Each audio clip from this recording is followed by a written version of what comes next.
Hi everybody, it's AJ here, the trans instructor, and this week is Trans Awareness Week, and I'd like to say something to every trans learner who is out there.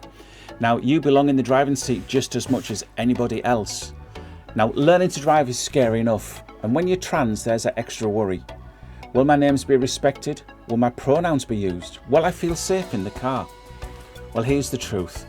Your identity isn't a problem. It's not a distraction, and it's definitely not up for debate or during a driving lesson.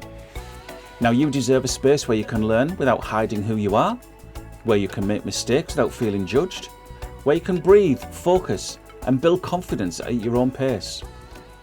Now, Trans Awareness Week is all about visibility, but it's also about reminding each other that we are allowed to take up space. Yes, even in a learner car. Even when anxiety kicks in, and yes, even when the world tries to make us doubt ourselves. So if you're trans and learning to drive right now, I see you, I respect you, and you're welcome in my car exactly as you are. Drop a flag in the comments if you needed this one today.